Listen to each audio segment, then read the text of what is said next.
Boa noite a todos, sejam todos mais bem-vindos a mais uma quinta-feira de estudo, né?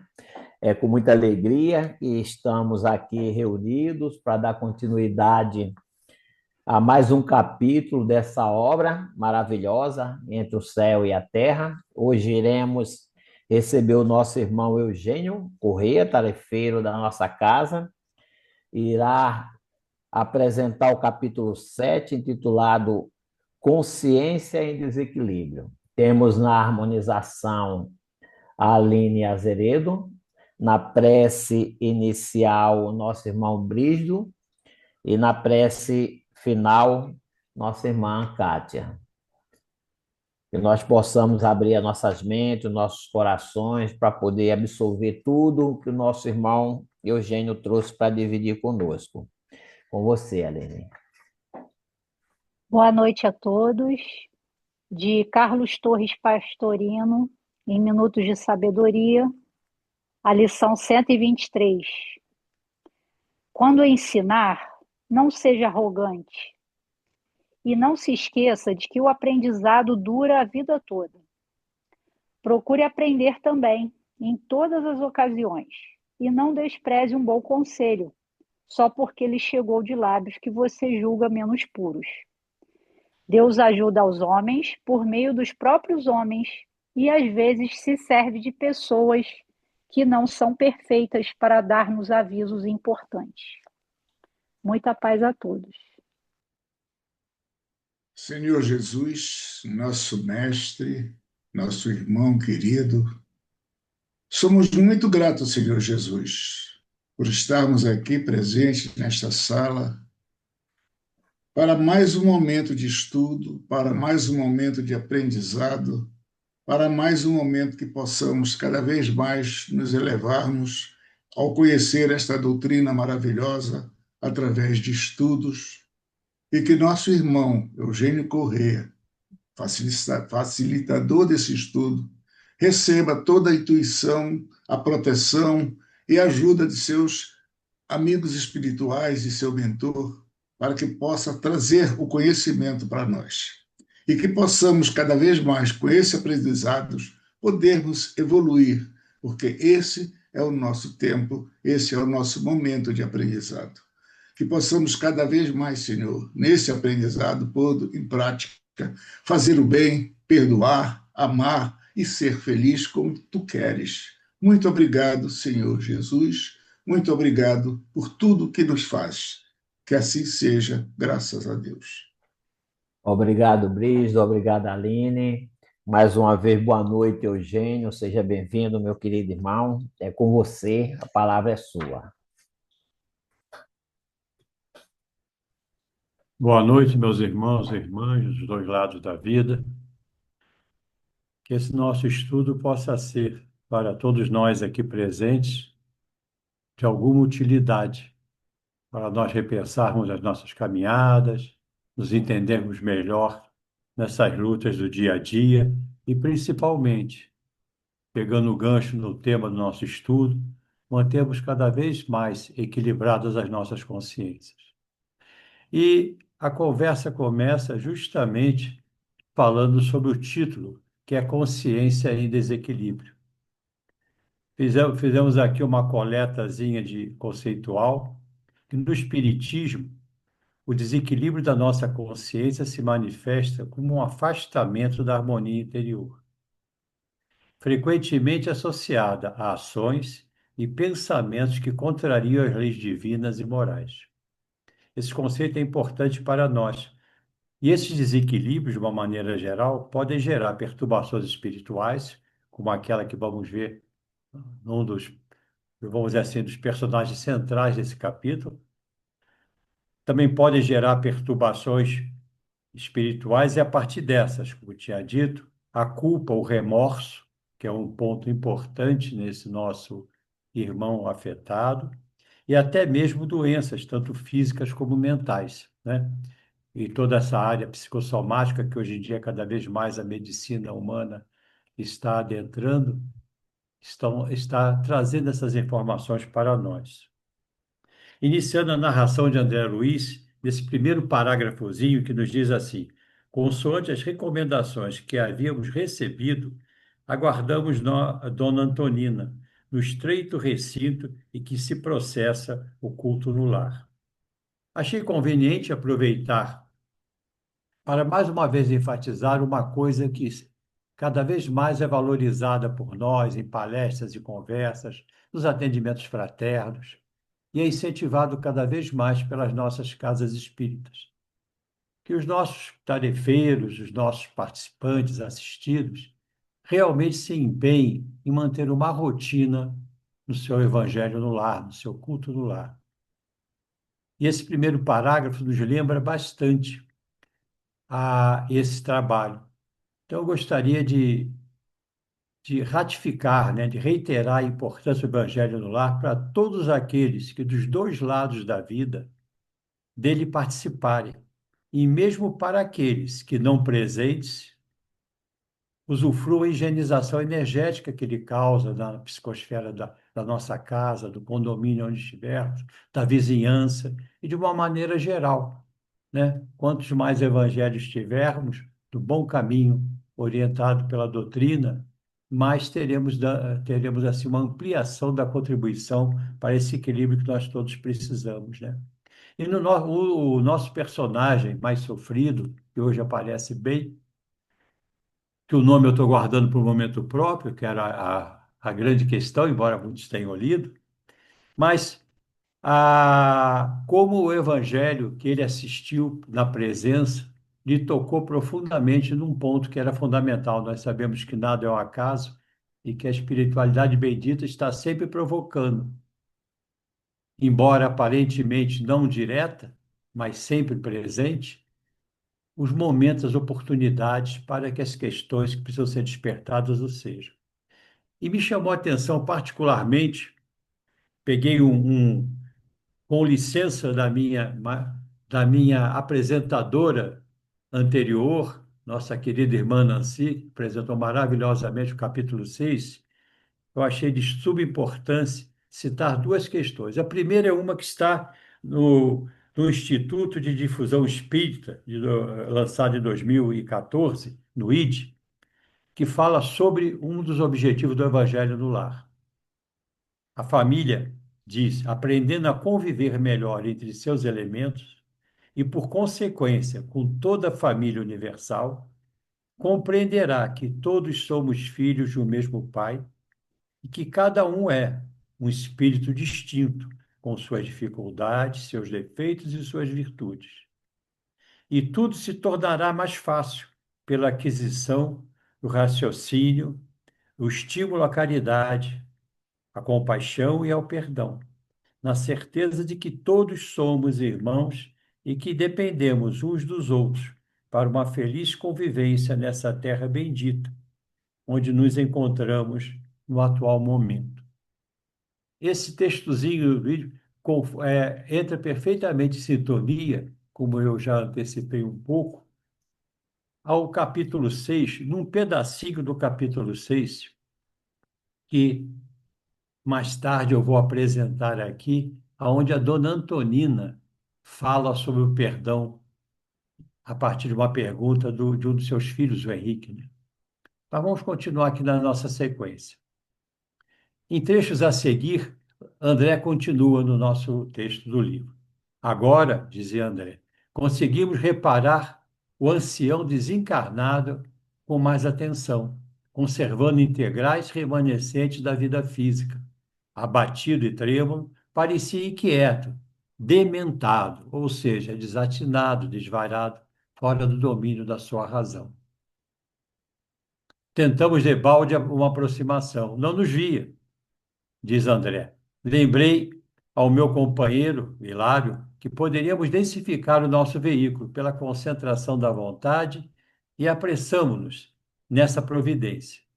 Eu achei interessante que nós lembrássemos também, embora acredito que todos nós conheçamos um pouco, as questões de densificação, porque ela é que permite muitas vezes, e nós vemos isso em vários momentos nos nossos trabalhos mediúnicos até, que os espíritos em sofrimento, menos evoluídos, não estejam percebendo aqueles que perto deles estão e quando não densificam, esses estão mais evoluídos. O seu veículo não são percebidos e podem, evidentemente, fazer vários trabalhos que lhes competem. Então vamos lembrar. Vamos lembrar que a densidade do espírito varia de acordo com o grau evolutivo que ele possui e do tipo de mundo em que ele se encontra. Quanto mais elevado o espírito, mais sutil e menos denso o seu perispírito. Em espíritos menos evoluídos, o perispírito pode ser mais denso e se aproximar da matéria física, mantendo-se preso às ilusões da vida terrena, que fomentam muitos casos de aproximação de irmãos encarnados, né? Num processo de que eu diria de obsessão, mas não obrigatoriamente como vingadores, como cobradores, ou com a intenção direta de prejudicar, embora o prejuízo seja causado.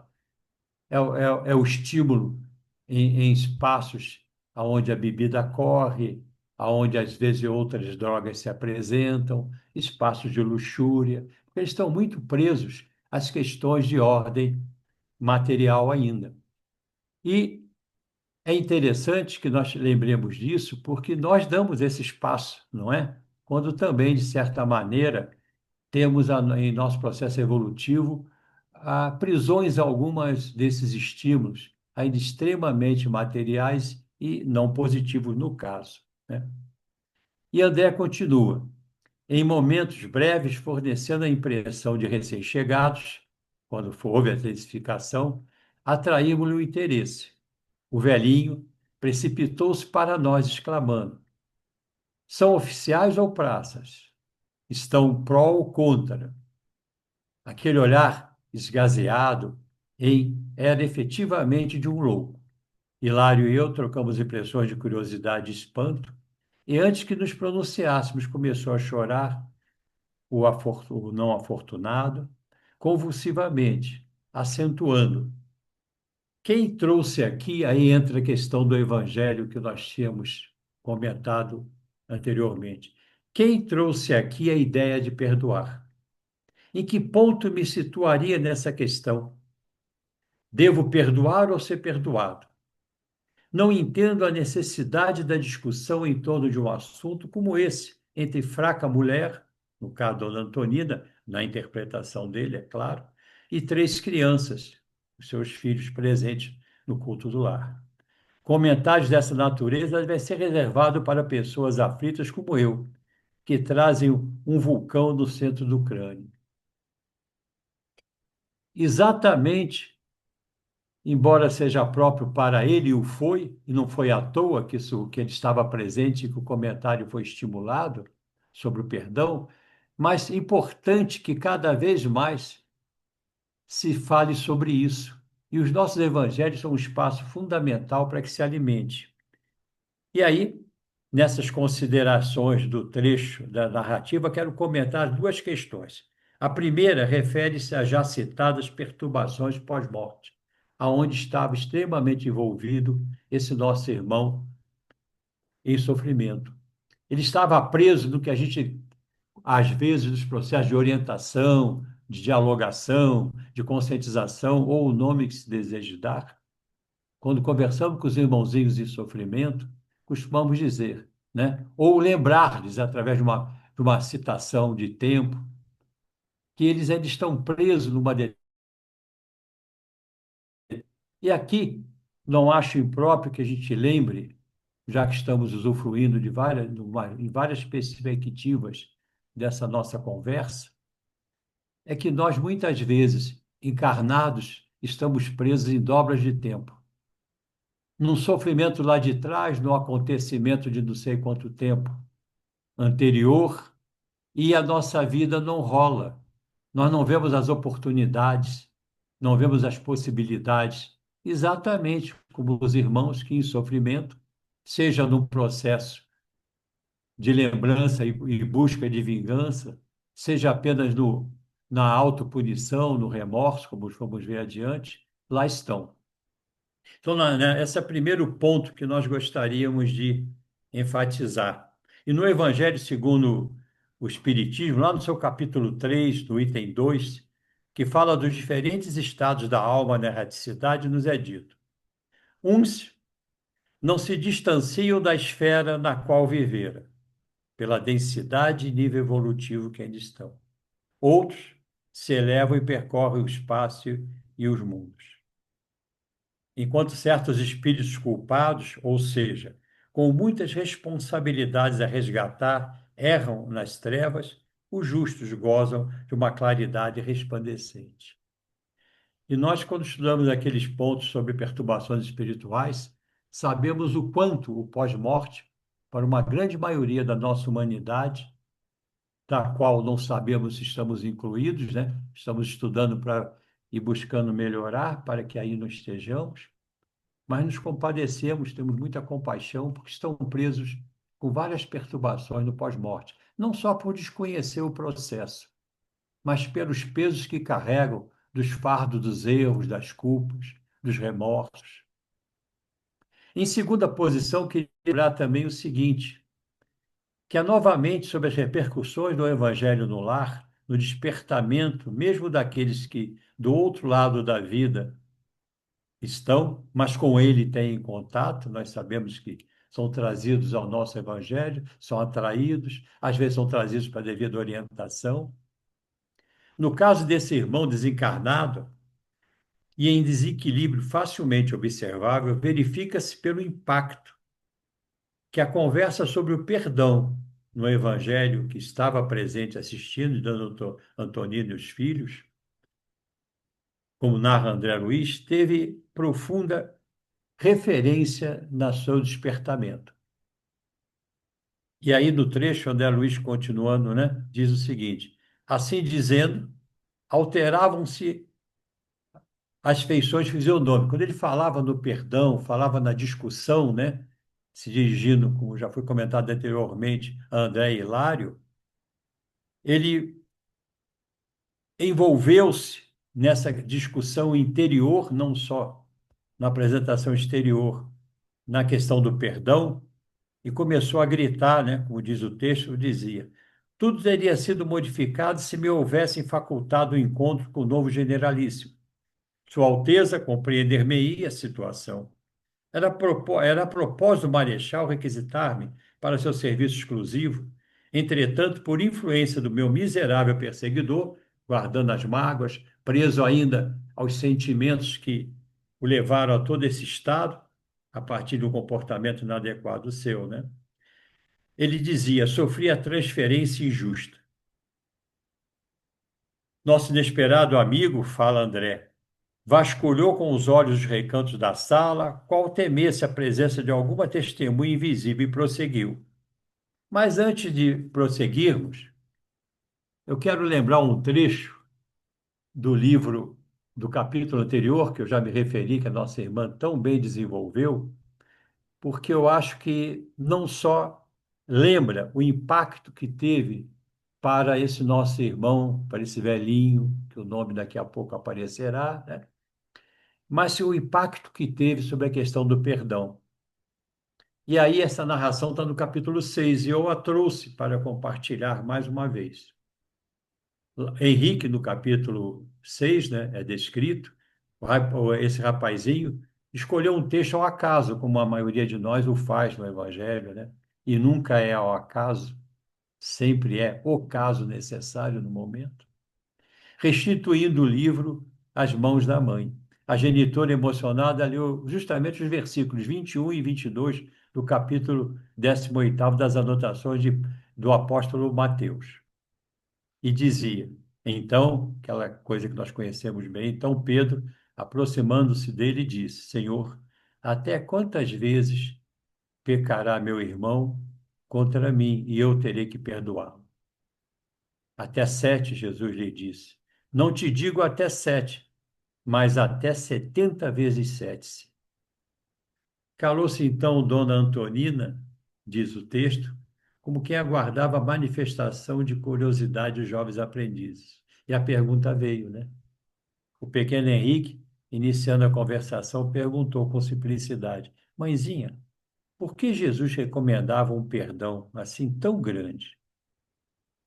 e Dona Antonina, no seu amadurecimento evangélico, o texto revela, e é esse trecho que eu quero ler para todos nós, imaginando-nos presentes, não só o velhinho que ouviu, mas o impacto que tem para as nossas vidas hoje,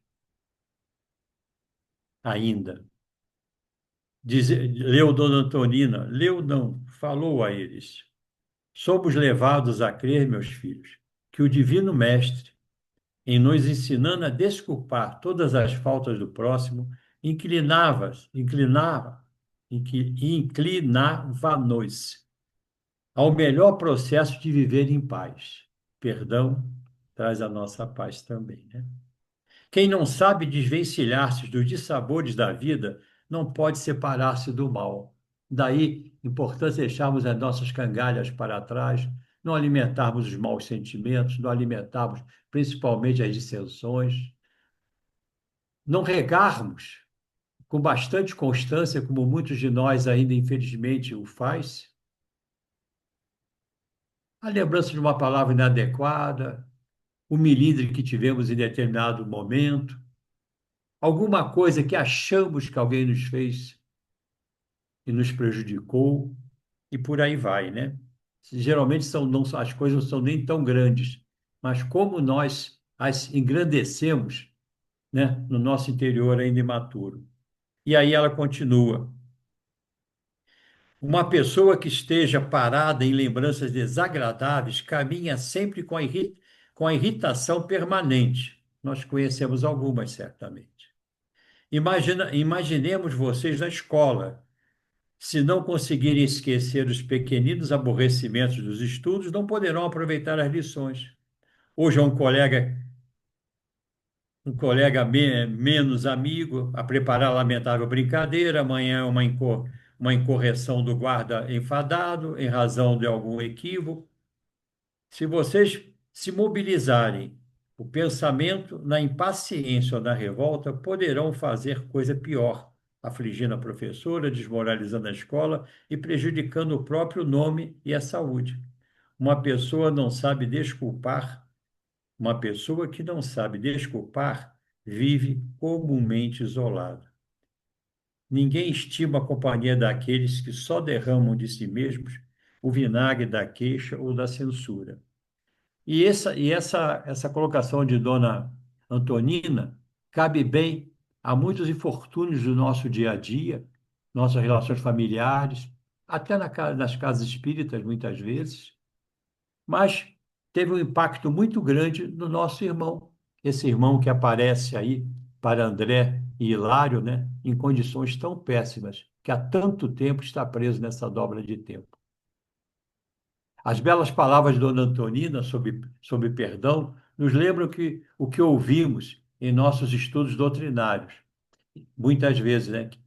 Que ao perdoar, os primeiros beneficiados somos nós mesmos, pois o perdão alivia primeiro o coração daquele que o concede. Deixamos de carregar o peso, né? O irmão, em claro desequilíbrio, continuou narrando todo o conflito, segundo sua percepção. Então, acredito que a maioria tenha lido o livro em si, o capítulo, e não vou, então, a ler todo o processo aqui, onde ele narra justamente o que ele achou que foi uma traição de uma pessoa que ele vai prejudicar mais adiante, vai aparecer no capítulo, vai causar a morte, né, da pessoa. Envolve um caso onde ele se viu deliberadamente enganado, ludibriado, onde se viu traído por uma pessoa que ele dedicava todo o amor, uma mulher que mais tarde também vai aparecer com clareza aqui no assunto, né? E vem todo um quadro que, se pegássemos e transportássemos com diferenciação de palavras, talvez, com outros personagens, talvez nos lembrássemos de muitos casos que na nossa vida ou vivemos ou tomamos conhecimentos que outros viveram, né? Aonde geralmente as emoções negativas, as emoções tóxicas, né, as antivirtudes, são sempre os fatores motivadores dos desentendimentos, dos julgamentos, das vinganças, das culpas, dos remorsos. Então, após fazer essa narração, né, pela perspectiva dele, ou que se julgava prejudicado, fez breve pausa e, em seguida, ajoelhando-se diante de nós, disse André e Hilário. Passou a clamar de novo em voz alta: Ó, para mim, estou certo de que pratiquei a justiça. Este homem realmente não me abandona. Lutei tanto, casei-me e organizei uma grande família. Devotei-me à religião, desfrutei os benefícios dos santos sacramentos e admiti que tudo estivesse amplamente solucionado. Entretanto, depois de retirar-me do corpo, sob a imposição da velhice e da enfermidade, longe de encontrar o céu que parece cada vez mais distante de mim, reconheço que este homem continua a perseguir-me por dentro, porque é a autoobsessão que nós estimulamos quando não nos libertamos de uma culpa, quando não conseguimos nos arrepender de maneira consciente e, de alguma maneira, direta ou através de outras possibilidades que a vida nos oferecerá, quando esse arrependimento for sincero do coração, possamos resgatar o mal que fizemos a outro em um momento de descontrole, fraqueza e maturidade espiritual. Perseguia-me por dentro. E ele continuou: Faz muitos anos que me despedi dos ossos fatigados e perambulo, aflito e infeliz, carregando o inferno dentro de mim. Espírito pouco evoluído, espírito com muitas dificuldades, né? Está na erraticidade e em procedimentos, vivendo, né, sentimentos e procedimentos extremamente estressantes. E ele continuou: a princípio, procurei o sepulcro, na esperança de soerguer meus restos, e escondendo-me neles, nos restos, esquecer. Compreendendo, porém, que meu desejo era de todo frustrado, fugi para sempre do lugar que me asilava os despojos e devoro ruas e praças, buscando autoridades que me socorram. E nesse momento o socorro estava chegando, mesmo que de uma maneira totalmente consciente para ele, a partir da presença dele naquele evangelho, que não foi à toa que lá estava, como nós vamos ver mais adiante no capítulo, porque Antonina tinha um significado na vida dele, no tempo em que ele ainda tinha vida física, e posteriormente teve um grande significado pelas orações quando ele partiu da vida física. O nosso irmão sofredor, comentário nosso, como acontece com todos nós, não consegue fugir dos reclamos do tribunal da sua consciência. O sentimento natural de responsabilidade por ações contrárias às leis divinas e morais, quando não reparadas a partir do sincero arrependimento, costuma adoecer no remorso.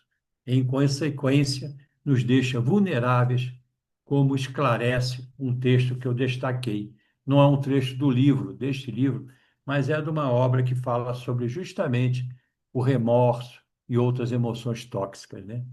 E o trecho eu vou me permitir ler.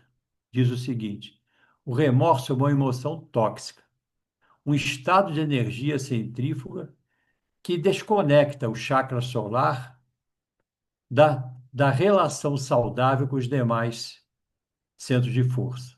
O remorso é fruto do sentimento de culpa, de responsabilidade, quando ele adoece, em vez da reparação que gera a necessidade daquele que cometeu o equívoco. Com esse processo, esse centro de força se abre e puxa tudo aquilo que estiver no ambiente de não positivo. Há uma enorme perda de energia vital quando se está remoendo a culpa. Culpa, se a gente remoe, ela cai, adoece no remorso. Se a gente toma consciência da culpa, que é um sentimento básico, colocado pelo Criador em nós, sob a perspectiva da responsabilidade que temos sobre os nossos atos. Infelizmente, popularmente, a culpa já pressupõe sempre, de maneira, que eu diria, inadequada, na nossa interpretação, um julgamento. A culpa não é a sentença, a culpa é o chamado à nossa responsabilidade, é a motivação do arrependimento amadurecido no coração, à luz dos ensinamentos do Cristo. A culpa nos permite tomar os caminhos da reparação, que é o que vai nos aliviar a consciência e amenizar, no que for próprio pela justiça divina, os resultados de uma lei de causa e efeito infalível. Queremos aproveitar ainda para comentar na narrativa do irmão sofredor os diversos exemplos de ações motivadas por emoções tóxicas, gerando uma lei de causa e efeito, ou através dela, retornos a todos os responsáveis, quando o livre-arbítrio, pela responsabilidade natural, não é desenvolvido. Tem um livrinho que eu tenho me dedicado a olhar um pouco, aliás, são dois.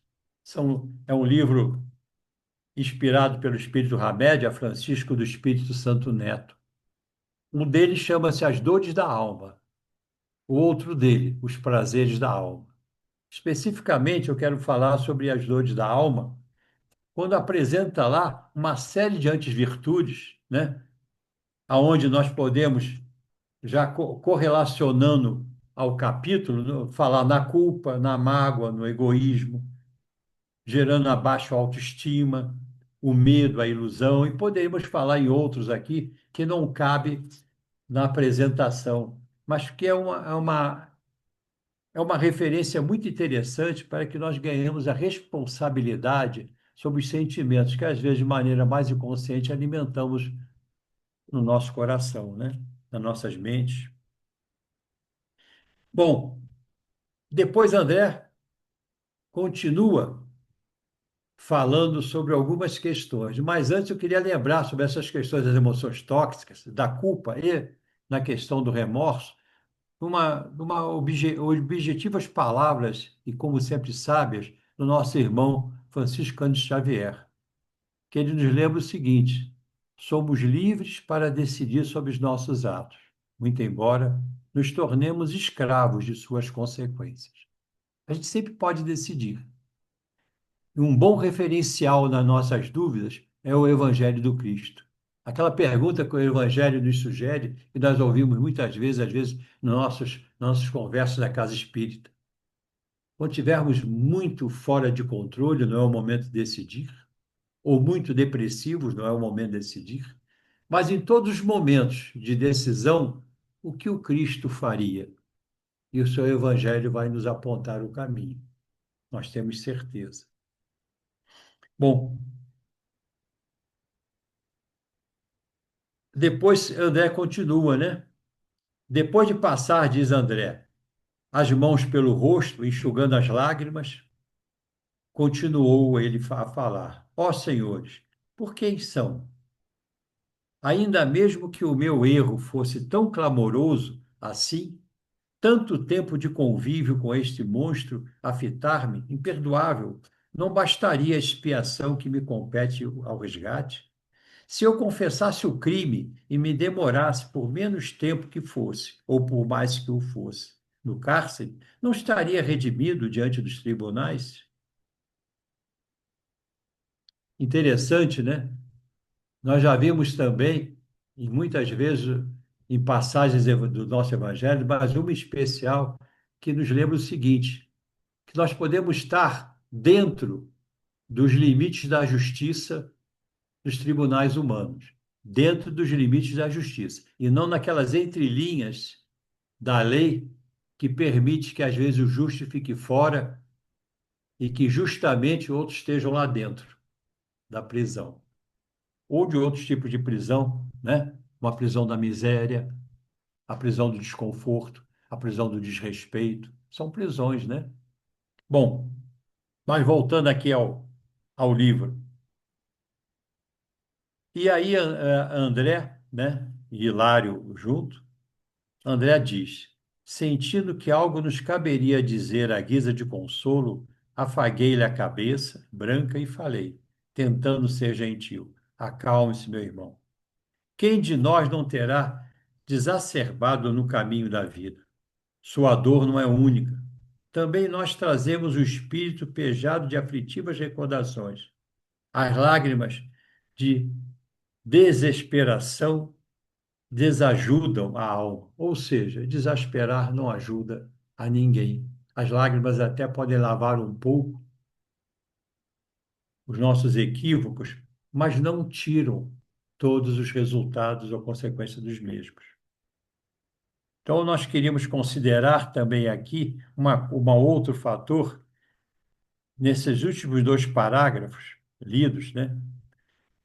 A importância do acolhimento sem julgamento, sem julgamento, aos irmãos em sofrimento, incentivando-os ao reequilíbrio consciencial possível, que foi o que o André fez, né? Possível, de onde emergirá, a partir de um sincero arrependimento, as adequadas dicas, né? Vamos colocar assim, intuições, né? Auxílios, para as devidas reparações que nos propiciarão o alívio da alma. E, na continuação da narrativa, no diálogo fraterno, continuou buscando estabelecer, André, um estado de melhor razão para aquele em sofrimento que eles atendiam. E aí fez uma pergunta objetiva, isso é uma coisa interessante, que quando às vezes nós queremos, até nos atendimentos fraternos, não ficar vasculhando a vida da pessoa, mas fazer alguma pergunta objetiva ou num atendimento, né, numa relação natural, na casa, na rua, né? Nós fazemos uma pergunta objetiva que é para puxar o adulto, né, em linguagem de análise transacional, o adulto daquela pessoa está presa lá numa ilusão, numa imagem, numa distorção, né? A pergunta objetiva puxa aquele adulto e faz com que a razão lhe traga de volta a possibilidade de uma reflexão mais equilibrada. Mas diz lá, André, pelas citações que ouvíramos, né, ele e Hilário, percebi que o nosso interlocutor se reportava ao tempo da Guerra do Paraguaio e buscando penetrar o labirinto de suas palavras que estabeleciam ligação com o passado e o presente, indaguei. Aí ele começou a perguntar, porque lá ele fala, na narrativa do nosso irmão, ele tinha falado do generalíssimo, aí André puxando pelo adulto, que é o generalíssimo, tudo, e foi vendo que na medida que ele ia recordando, ele foi e esbarrou de novo no nome do Esteves. O Esteves, que ele chamou na narrativa dele de o cão infiel, né? O cão traidor, né? E aí ele disse, nesse instante, porém, André revelando, né?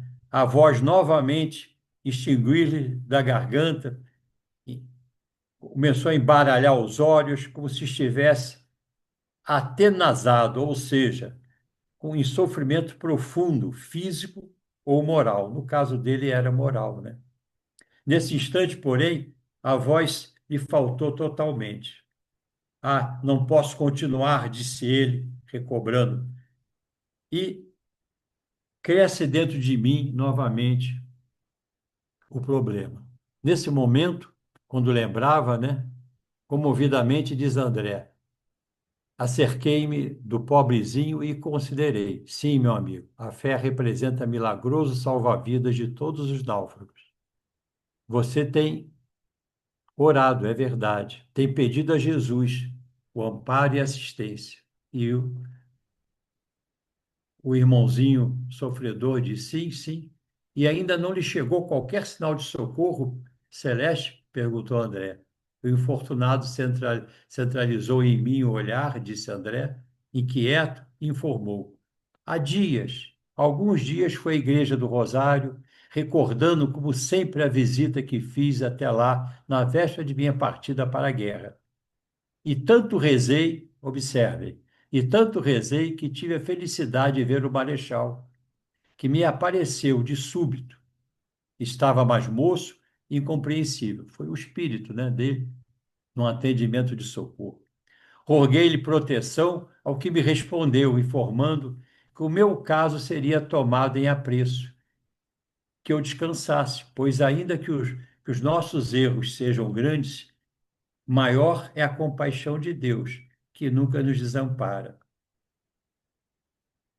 Os efeitos da oração, os efeitos da presença, que já tinham começado desde a presença dele naquele culto do lar, né? E as coisas foram se desenvolvendo. E, exibindo um gesto profundo de abatimento, acrescentou: mas até agora não tive o menor sinal da renovação do caminho, disse o sofredor. André, então, narra: acariciei-lhe a nevada cabeça e considerei comovidamente. Esteja convencido, meu irmão, porém, de que a bondade de Jesus não nos faltará. Promete ajudar-me, disse ele. Compadece de mim, gritou o infeliz. E André continuou, de coração intimamente tocado por esse apelo, hipotequei-lhe a decisão de colaborar em sua paz e soerguimento. Nesse momento, narra André, quando o infortunado ancião procurava abraçar-me, Clarencio chegou, guiando a outra pupila que nos acompanharia na excursão. Simpático e humilde, após cumprimentar-nos, manteve-se à distância. O mentor num ático compreendeu o que se passava, viu-mo concentrar-se por momentos, densificando-se para auxiliar com mais presteza. Mesmo processo que André e Hilário utilizaram para se tornar percebidos, né, pelo irmão em sofrimento. E nos lembrou, saudado pelo velhinho, afagou-lhe a fronte e avisou-nos. Permanece desmentado, disse Clarice. A mente dele fixou-se em recordações que o obcecam, ou seja, o obsediam. A auto-obsessão, como eu já disse anteriormente, né, quis relembrar a nós todos como nós nos auto-obsidiamos, né? E muitas vezes queremos sempre entregar a responsabilidade a terceiros, né? E vamos às casas espirituais, buscamos os socorros, mas não fazemos os devidos mudanças em nosso proceder, né? O que faz com que os processos de autoobsessão continuem, né? Os erros permaneçam, se ratifiquem, e estamos sempre achando que é alguém ou um outro que os está promovendo. Embora muitas vezes, nesse caminho do erro que permanecemos, abrimos a sintonia, aí sim, com outros. Mas a questão sempre está em nós. E como eu gosto de lembrar aquela fala da Joana de Ângeles, porque mexeu muito comigo no final daquele filme sobre a vida do Divaldo Franco, ela diz a ele, né, que a luta da criatura humana, a maior luta é contra a própria criatura humana, que tudo que está em torno de nós, os problemas e o mesmo mundo, só estão ali para nos fazer ressuscitar. E hoje, na nossa página de, de abertura, nossa irmã fez uma parte da leitura, ela nos lembrou, né, que justamente é em nós que está a responsabilidade maior desse despertamento. Então, aí vamos continuar. Eu quero trazer então a nossa reflexão, esses processos de autoobsessão, como eu estava falando, que muitas vezes, tanto nossos assistidos e nós mesmos, desenvolvemos e estamos reforçando com procedimentos inadequados. E André Luiz comenta em sua narrativa o acolhimento experiente que Clarence passou a dar ao velhinho. Mais experiente que nós outros, é claro, guardou-o nos braços com paternal carinho, conquistando-lhe a confiança e inquiriu: que procura, meu irmão? E ele então respondeu: venho suplicar o socorro de Antonina. Olhem só, de Antonina, minha neta. É a única pessoa que se lembra de mim com amor, dentre os numerosos membros da família. Só ela me oferece asilo na oração. Nós lembramos, inclusive, que o próprio André Luiz, quando já no mundo espiritual, foi levado a uma tela que lhe permitiu ver que uma das pessoas que lidava na casa dele, né, se eu não me engano, que eu posso estar enganado lá no livro no Nosso Lar, se eu não me engano, era uma serviçal, né, tipo uma governanta ou alguém que lá estava presente, é quem lembrava dele constantemente na oração. É importante nós orar por aqueles que partiram, por aqueles que, tendo ou não dissensões conosco, né? Não só os queridos, mas orar os libertando, orar pela paz, pela caminhada, como todos nós acredito que hoje tenhamos orado, né?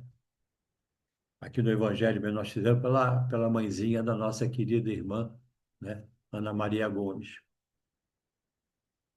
Bom, e aí Clarencio vai e nos traz a narrativa do irmão. Ele diz o seguinte: André Luiz comenta, né, na transcrição, em sua narrativa, o acolhimento experiente de Clarencio passou a dar ao velhinho. Mais experiente do que nós, reforçando o que já foi dito antes, guardou nos braços paternal carinho, conquistando-lhe a confiança e inquiriu. Que procura, meu irmão? E ele reforçou, né, o que eu já disse sobre suplicar o socorro de Antonina, a neta, casa na qual ele estava e participou do Evangelho. A única pessoa que lembra de mim com amor, dentre os numerosos membros da minha família. Só ela me oferece o asilo da oração. Fiz questão de repetir, pela importância que é nós orarmos por todos aqueles que nós, de alguma maneira, conhecemos, interagimos, né? E aí, e por que reiniciasse as referências laboriosas, o ministro colocou a destra, sua mão direita, sobre a cabeça do nosso interlocutor, como sondar-lhe o íntimo em minuciosa perquisição e em seguida informou a tela mental, né? Aí vem, ó, tan, tan, tan, tan, a tão esperada informação do contexto histórico e do nome do nosso velhinho. Então, disse Clarencio, aqui temos nosso irmão, Leonardo Pires. Leonardo Pires, desencarnado há cerca de 20 anos. Quando jovem foi empregado do Marechal Guilherme Xavier de Souza e hoje conserva na mente detida num crime de envenenamento em que se envolveu, quando integrava as forças brasileiras acompanhadas, aliás, acampadas em Piraju, no Paraguai. Podemos conhecer o delito em suas particularidades na tela das recordações que o atormentam. Então, ele fez aquele processo da tela mental e visualizou, né? Eu vou pular aqui, não vou ler toda a narrativa que está lá no livro, mas quero enfatizar o seguinte: o ponto principal de todo o ardil que o nosso irmão carrega de sofrimento.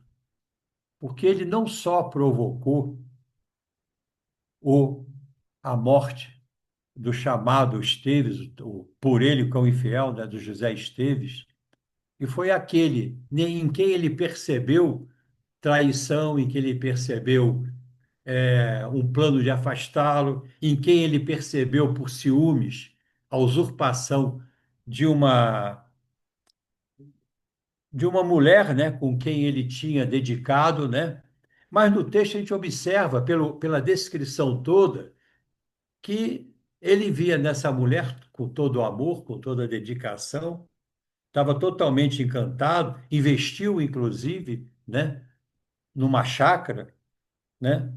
Mas tem um pedacinho que eu gostei e separei aqui, né? Aonde dois pedacinhos, aonde ele fez todo esse enredamento do José Esteves, mostrando toda a malícia, toda a intencionalidade, todo o dolo do ato do crime. Porque não foi só o crime em si, mas toda, vamos dizer, a artimanha para promovê-lo, né? Quando ele buscou a simpatia do José Esteves, tornou simpático, o convidou e foram, né? fa- fa- recordar as delícias das noitadas lá da vida pregressa, né? Lembrando do Rio de Janeiro, das suas noitadas, brincou, preparou todo um quadro e aí ofereceu a taça com veneno que fez com que o outro morresse. E aí dizia assim: Esteves entrosava-se com as impressões de Leonardo, confiava nele e conversa, locais, ou seja, eloquente, né? Até que o vingativo colega Leonardo Pires,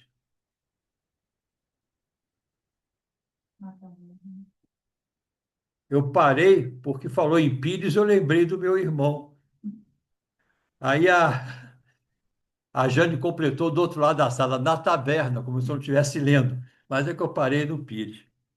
Bom, Leonardo, bom, então até o vingativo colega na taverna improvisada que lhe oferece, né, um copo de vinho com veneno fatal.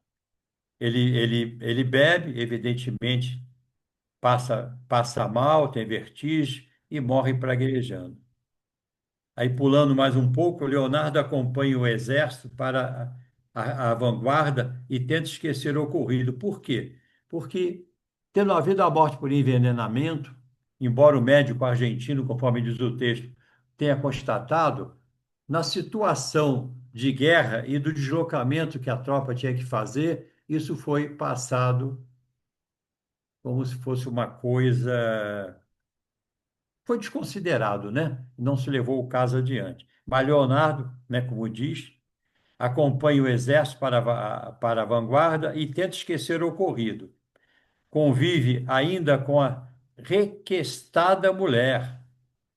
O que é requestada? Uma mulher muito solicitada, requerida, galanteada ou procurada, ou seja, de fácil contato, o que prova mais uma vez a falta que muitas vezes nós temos na análise de certos processos, aonde vemos por um lado que nos convém ou que nossa imaturidade não nos permite ver e criamos problemas incríveis, orientados por sentimentos não amadurecidos, pela razão não bem utilizada, né?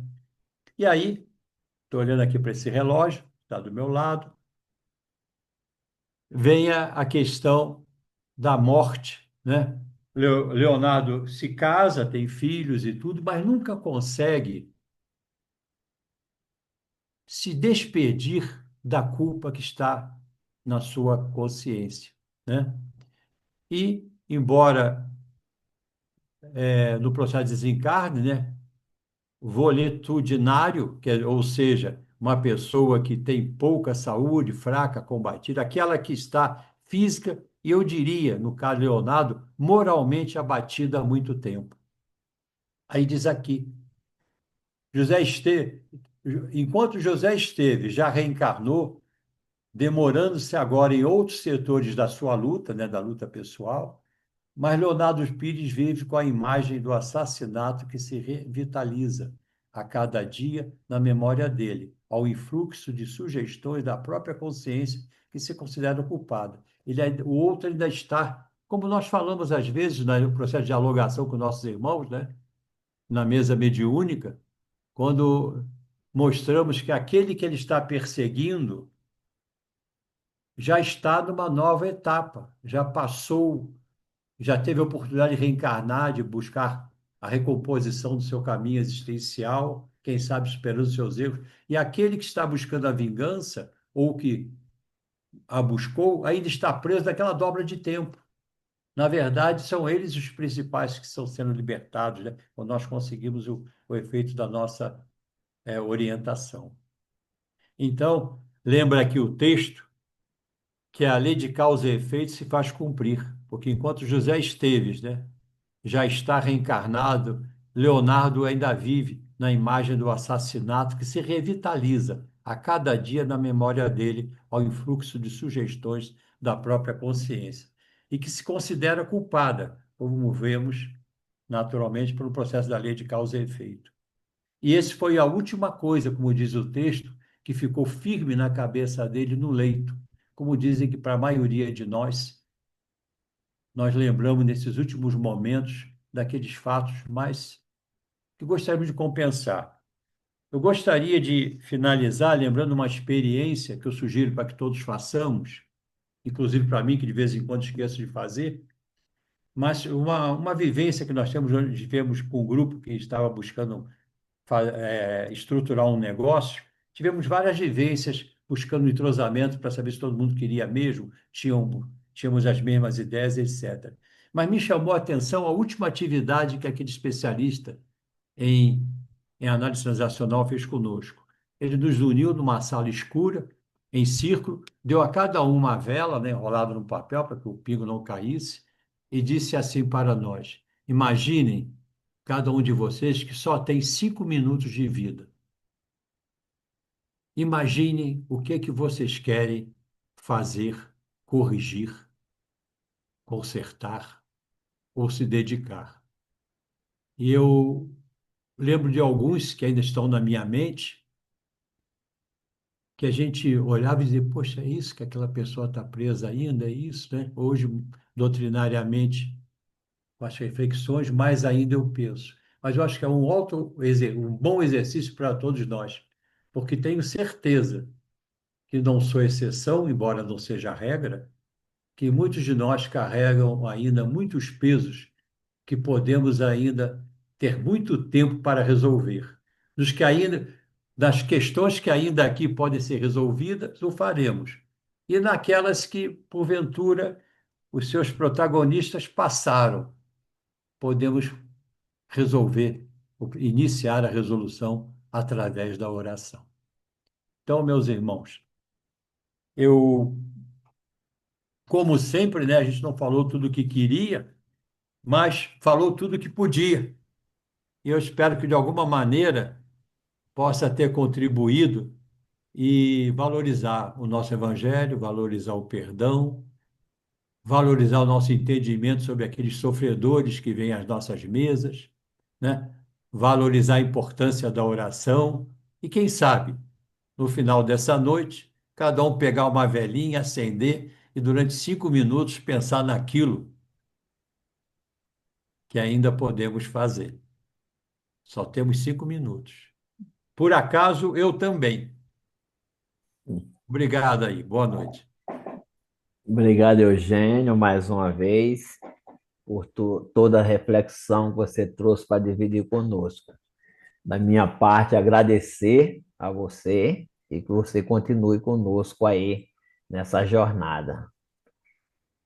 Temos aí 3 minutos. Eu queria só falar uma coisinha sobre a questão da obsessão que o Leonardo se impunha, né? Porque era uma auto-obsessão, o Esteves já tinha reencarnado, comparar com a obsessão da Odila em cima da Zumira, né? A diferença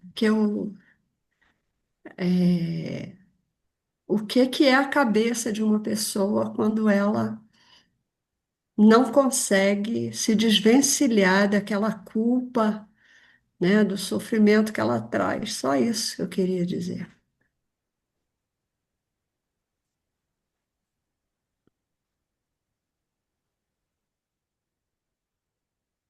Chiquito, nascer alguma coisa? Eu observei, né, que a gente, como o Eugênio frisou várias vezes aí, reunião mediúnica dos nossos irmãos que a gente recebe nas reuniões mediúnicas, etc e tal, né, que o Leonardo Pires tinha consciência que era um espírito desencarnado, né, e que ele também tinha, né, consciência dos sofrimentos dele e as razões desse sofrimento. Então, todo aquele processo que a gente passa para os nossos irmãozinhos, ele já tinha essa consciência. O que estava faltando é ele fazer o auto-perdão, de olhar para si e se auto-perdoar, né? Então, ele estava custando, né, a fazer esse exercício, né? Que foi conforme foi orientado ali pelos mentores espirituais, né? Todos nós temos os nossos, né, altos e baixos, né? E tem que seguir, a vida tem que prosseguir. E ele ficou cristalizado lá, não sei quantos anos atrás. Tem uma figurinha, Mas o Chico. mais o mais o mais é Eugênio foi brilhante, tá? Ô, Chico, Show de bola.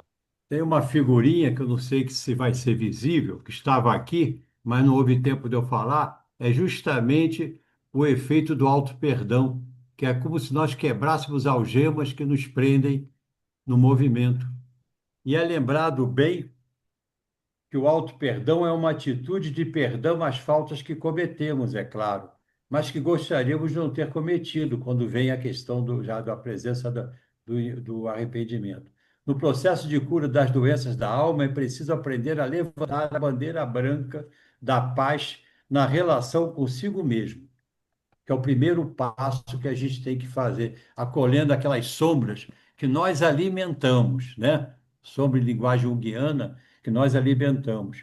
E esse processo da autoaceitação e do auto-perdão é fundamental para que a gente, inclusive, desenvolva o perdão ao outro, né? Amar o próximo como a ti mesmo, não é isso que a gente aprende? Quando a gente não consegue desenvolver o amor a nós próprios, nós temos dificuldade a dá-lo incondicionalmente ao outro, né? Então, esse sofrimento que a gente vê nas nossas salas com nossos irmãozinhos, né? E muitos já têm a consciência, o que é o caso, a maioria não o tem às vezes, né? Estão perdidos na dobra de tempo, mas é a consciência do falecimento.